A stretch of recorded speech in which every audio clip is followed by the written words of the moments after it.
What's going on? It's Jay. Another YouTube tutorial. This is the second time I messed this up. YouTube tutorial. Let's get it. Today I'm going to show you step by step how to create this Rebel Ridge poster in Photoshop.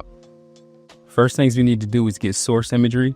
So I went on Google and I was able to find these two images of the main characters. Aaron Pierre's character has a little bit of a different facial feature, but I'm going to make it match the original design and we're going to still create from there. Now that I have both of these images in, I'm just going to remove the background using the remove background tool. And then I'm going to use the ruler tool. I'm using this tool so that I make it easier to recreate this composition. I typically don't do this, but since we're trying to recreate, this is the best way to do it.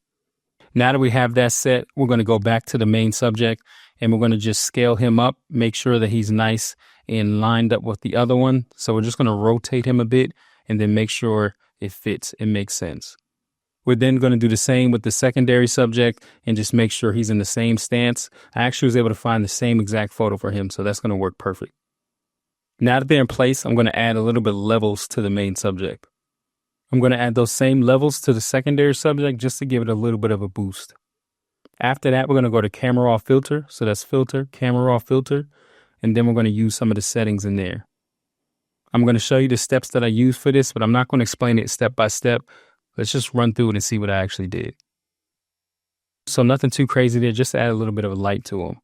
Next, let's go ahead and make the background for this image. So we're just going to create a solid image and make this color. Once you have your background color, then you're going to go to filter, noise, and add noise. I'm going to move this amount around just a little bit, and this is going to give us that kind of grungy look. And obviously this is subject to the artist, but I think this looks good for right now. Now here's where I'm going to bring back in the original art because I'm going to use a hack to get this shape that I need for the main background. So I'm going to go up to select and then I'll go down to color range. Here in color range, I'm just going to use that eyedropper tool to make sure that I'm on the right color that I want. And then we're just going to make sure that the fuzziness is correct.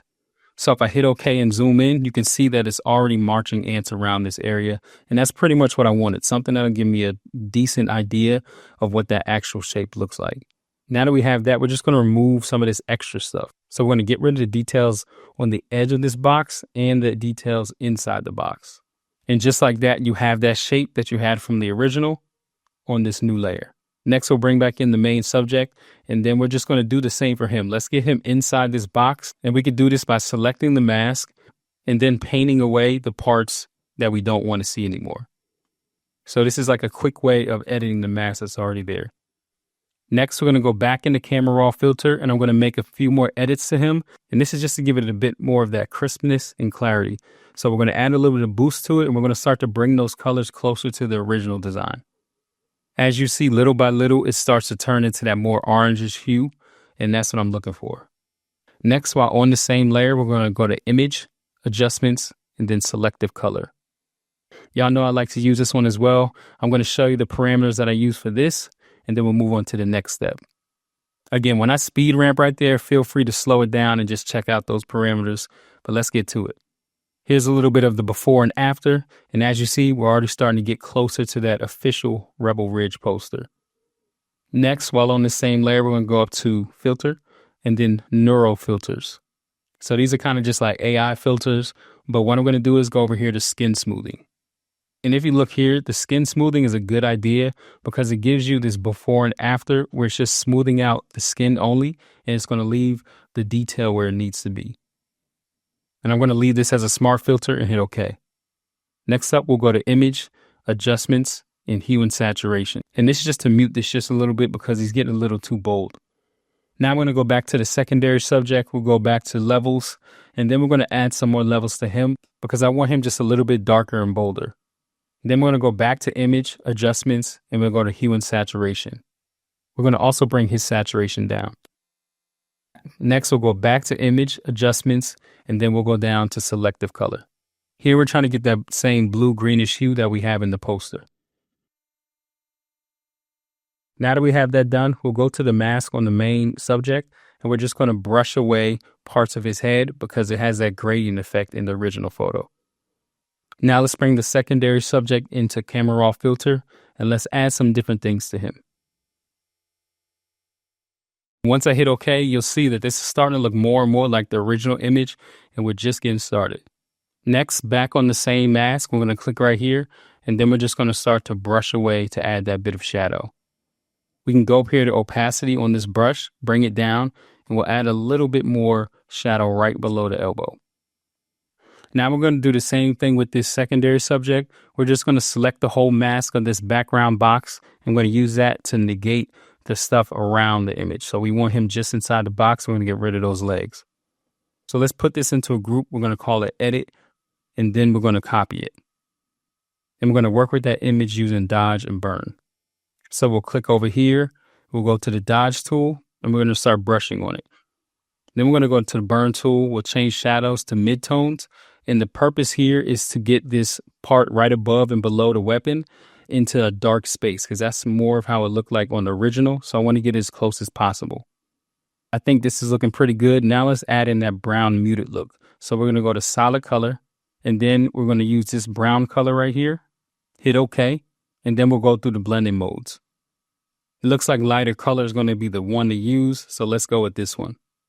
Next, I'm going to turn this layer off real quick, and then we're going to use the color replacement tool. So in the image, his eyes are blue, so let's make those blue even though it's brown right here. That could be because of the filters.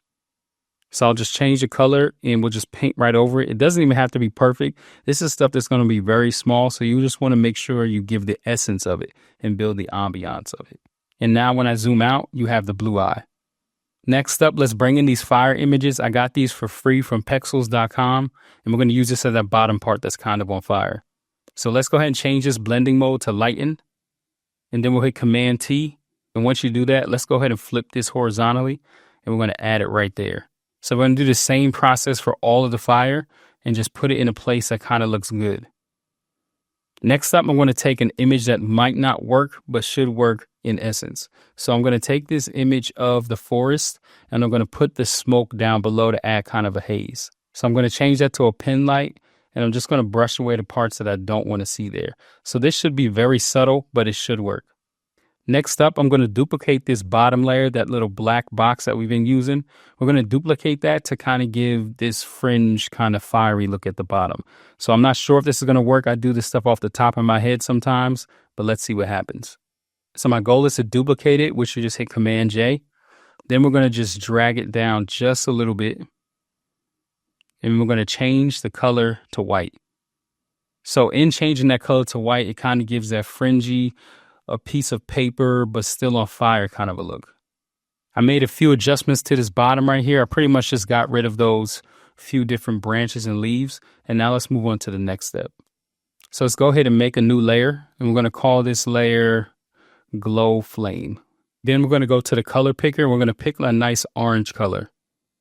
Now that we have the color, we're just going to draw loosely on the edge of that line. And then we're going to change that blending mode to darken. Once it's on darken, let's make the opacity somewhere around the 40s to 50s. And just like that, you have that fringy kind of fiery look, and we're not done yet, but we're getting there. So I'm just going to duplicate that, and we're going to bring it into a group called a glow. Then I'm going to make a mask, and I'm just going to kind of delete the edges of it. Next, I'm going to add an outer glow, but it's going to be very subtle. And we're just going to do that by going to outer glow, and then we're going to go to color dodge. And we'll just make that really subtle. So now we have this copy as a flat layer turned into a smart object. And from there, we're going to go and add a little bit more noise. Once we add some more noise, we're going to go up to camera raw filter. And then here, I'm just going to add on the final different things that I want to make this look like a final piece. Last step is to go back to the original poster. Then I'm just going to make a selection around this text. Then I'll go up to type and match font. So this is going to pretty much let me know exactly what font this is or something that's very similar. I think I'll go with this one. And now all I do is go back here and we'll start typing. As you see, my laptop is about to die. So let me finish this up real quick. Now I'm just going to go ahead and scale that in, kind of get it very similar to how it was on the poster. And we'll bring that over. I'll make some final adjustments to this text. And just like that, we have this Rebel Ridge official poster recreated. And we did it with simple steps in Photoshop to get the same outcome.